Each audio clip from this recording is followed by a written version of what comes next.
Hello hi ಎಲ್ಲರಿಗೂ ನಮಸ್ಕಾರ. ಇದು ನಾವು ಮನೆಯಲ್ಲೇ ಸುಲಭವಾಗಿ ತುಂಬ ರುಚಿಯಾದ ಮಶ್ರೂಮ್ ಗ್ರೇವಿ ಹೇಗೆ ಮಾಡೋದು ಅಂತ ನೋಡೋಣ ಬನ್ನಿ. ಈ ಮಶ್ರೂಮ್ ಗ್ರೇವಿ ಚಪಾತಿ, ರೊಟ್ಟಿ, ಅನ್ನ ಎಲ್ಲದಕ್ಕೂ ಸೂಪರ್ ಕಾಂಬಿನೇಷನ್.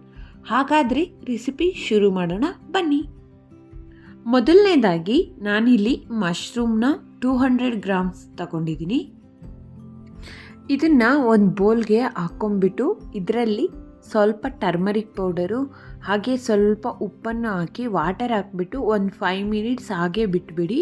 ತುಂಬ ಹೊತ್ತು ಬಿಡೋದಕ್ಕೆ ಹೋಗಬೇಡಿ, ಅದು ಮಣ್ಣೆಲ್ಲನೂ ಹಾಗೆ ಅಂಟ್ಕೊಂಡ್ಬಿಡುತ್ತೆ. ಸೊ ಈ ಥರ ನಾನು ಹೇಳೋ ಪ್ರಾಸೆಸ್ಸಲ್ಲಿ ಒಂದು ಸಲ ಕ್ಲೀನ್ ಮಾಡಿ ನೋಡಿ, ತುಂಬ ಚೆನ್ನಾಗಿ ಕ್ಲೀನ್ ಅನ್ನೋದು ಆಗೋಗ್ಬಿಡುತ್ತೆ. ಹಾಗೆ ಆ ಥರ ವಾಶ್ ಮಾಡಿದ್ದಾದಮೇಲೆ ಮೇಲುಗಡೆ ಚಿಪ್ಪೆ ಇರುತ್ತಲ್ಲ ಅದನ್ನು ಕೂಡ ಈಸಿಯಾಗಿ ರಿಮೂವ್ ಮಾಡ್ಬೋದು. ನಾವು ಹ್ಯಾಂಡ್ಸಲ್ಲೇ ರಿಮೂವ್ ಮಾಡ್ಬೋದು, ಇಲ್ಲಾಂದರೆ ನೀವು ಚಾಕುನು ಕೂಡ ಯೂಸ್ ಮಾಡಿ ಅದನ್ನು ಮೇಲಿರೋ ಸಿಪ್ಪೆಯನ್ನು ತೆಗೆದುಬಿಟ್ಟು ಚಿಕ್ಕದಾಗಿ ಕಟ್ ಮಾಡಿಕೊಂಡು ಇಟ್ಕೊಳ್ಳೋಣ.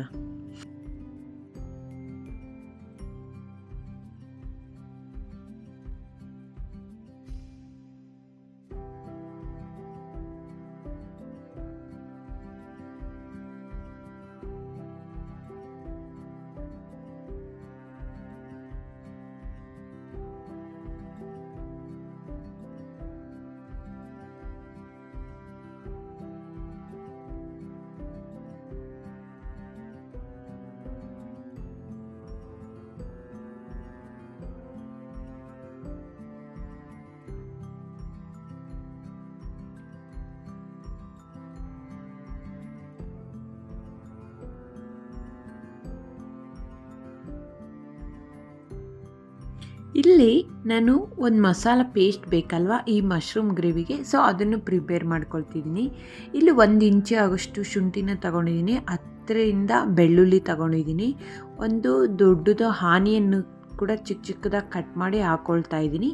ಹಾಗೆ ಸ್ವಲ್ಪ ಕೊತ್ತಂಬರಿ ಸೊಪ್ಪು ಹಾಗೆ ಒಂದು ಚಿಕ್ಕದು ಟೊಮೆಟೊನು ತಗೊಂಡು ಚೆನ್ನಾಗಿ ಇದನ್ನು ರುಬ್ಕೊಳ್ಳೋಣ. ಪೇಸ್ಟ್ ಥರ ರುಬ್ಕೊಂಡ್ರೆ ಆ ಟೇಸ್ಟ್ ಇನ್ನೂ ಚೆನ್ನಾಗಿರುತ್ತೆ. ನಮಗೆ ಗ್ರೇವಿ ಟೈಪ್ ಬೇಕಲ್ಲ, ಸೊ ಈ ಥರ ಚಿಕ್ಕ ಪೀಸ್ ಇಲ್ಲದೆ ಈ ಥರ ಒಂದು ಪೇಸ್ಟ್ ಮಾಡಿಕೊಂಡ್ರೆ ಮೊದಲನೇದಾಗಿ ಸ್ಟವ್ ಮೇಲೆ ಒಂದು ಪಾತ್ರೆ ಇಟ್ಟು ಎಣ್ಣೆ ಹಾಕಿ ಬಿಸಿ ಮಾಡ್ಕೊಳ್ಳೋಣ.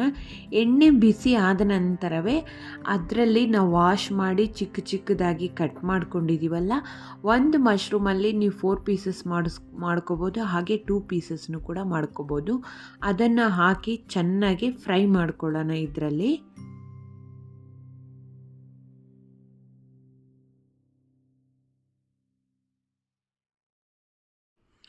ಮಶ್ರೂಮಲ್ಲಿ ವಾಟರ್ ಇರುತ್ತೆ, ಸೊ ನಾವಿದು ಫ್ರೈ ಮಾಡ್ಕೋಬೇಕಾದ್ರೆ ಮಶ್ರೂಮ್ ವಾಟರ್ ಅನ್ನೋದು ಬಿಡ್ಕೊಳ್ಳುತ್ತೆ.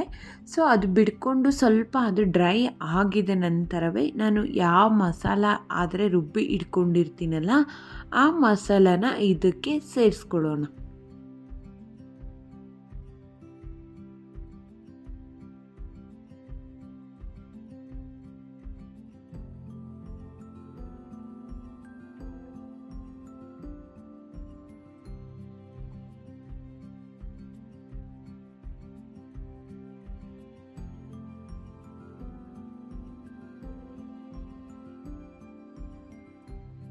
ನೀವು ನೋಡ್ತಿರ್ಬೋದು ಇಲ್ಲಿ ವಾಟರ್ ಅನ್ನೋದು ಎಷ್ಟೊಂದು ಬಿಟ್ಕೊಂಡಿದೆ ಅಂತ.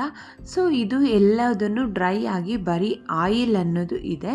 ಸೊ ನಾವಿವಾಗ ಇದಕ್ಕೆ ಮಸಾಲ ಪೇಸ್ಟ್ ರುಬ್ಬಿಟ್ಕೊಂಡಿರೋಂಥ ಮಸಾಲ ಪೇಸ್ಟನ್ನು ಆ್ಯಡ್ ಮಾಡಿ ಚೆನ್ನಾಗೆ ಮಿಕ್ಸ್ ಮಾಡ್ಕೊಳ್ಳೋಣ. ಇದು ಮಿಕ್ಸ್ ಆದ ನಂತರವೇ ಚೆನ್ನಾಗಿ ಎಣ್ಣೆ ಅನ್ನೋದು ಮೇಲೆ ತೇಲ್ತಾ ಇರಬೇಕು. ಹಸಿ ವಾಸನೆ ಹೋಗೋವರೆಗೂ ನಾವು ಇದನ್ನು ಫ್ರೈ ಮಾಡ್ಕೊಳ್ಳೋಣ. ಹಾಗೆ ಇದಕ್ಕೆ ಸ್ವಲ್ಪ ಚಿಕ್ಕದಾಗಿ ಕಟ್ ಮಾಡ್ಕೊಂಡಿರೋಂಥ ಟೊಮೆಟೊನು ಕೂಡ ಇಲ್ಲಿ ಸೇರಿಸ್ಕೊಳ್ಳೋಣ. ಇಲ್ಲಿ ಟೊಮೆಟೊ ಸೇರಿಸ್ಕೊಂಡಿದ ನಂತರವೇ ಇಲ್ಲಿ ನಾವು ಸ್ಪೈಸಸ್ನು ಕೂಡ ಆ್ಯಡ್ ಮಾಡ್ಕೊಳ್ಳೋಣ. ಇಲ್ಲಿ ನಾನು 2 ಟೇಬಲ್ ಸ್ಪೂನ್ ಆಗೋಷ್ಟು ರೆಡ್ ಚಿಲ್ಲಿ ಪೌಡರ್, ಹಾಗೆ 2 ಟೇಬಲ್ ಸ್ಪೂನ್ ಧನಿಯಾ ಪುಡಿ, 1/2 ಟೇಬಲ್ ಸ್ಪೂನ್ ಟರ್ಮರಿಕ್ ಪೌಡರ್ ಅರಿಶಿಣದ ಪುಡಿನ ಹಾಕ್ಕೊಂಡಿದ್ದೀನಿ. ಹಾಕ್ಕೊಂಬಿಟ್ಟು ಇಲ್ಲಿ ಚೆನ್ನಾಗೆ ಮಿಕ್ಸ್ ಮಾಡ್ಕೊಳ್ಳೋಣ. ಹಾಗೆ ಇಲ್ಲಿ ರುಚಿಗೆ ಎಷ್ಟು ಬೇಕೋ ಅಷ್ಟು ನೋಡ್ಕೊಂಬಿಟ್ಟು ಉಪ್ಪನ್ನು ಕೂಡ ಹಾಕ್ಕೊಳ್ತಾ ಇದ್ದೀನಿ. ಈ ಥರ ಎಲ್ಲ ಮಿಕ್ಸ್ ಮಾಡ್ಕೊಂಡಿದ್ದಾದಮೇಲೆ ನಾವಿಲ್ಲಿ ಸ್ವಲ್ಪ ಕೊತ್ತಂಬರಿ ಸೊಪ್ಪನ್ನು ಹಾಕಿ ಒಂದು 10 ಮಿನಿಟ್ಸ್ ಮೀಡಿಯಮ್ ಫ್ಲೇಮ್ ಮೇಲೆ ಚೆನ್ನಾಗಿ ಬಾಯ್ಲ್ ಮಾಡ್ಕೊಳ್ಳೋಣ.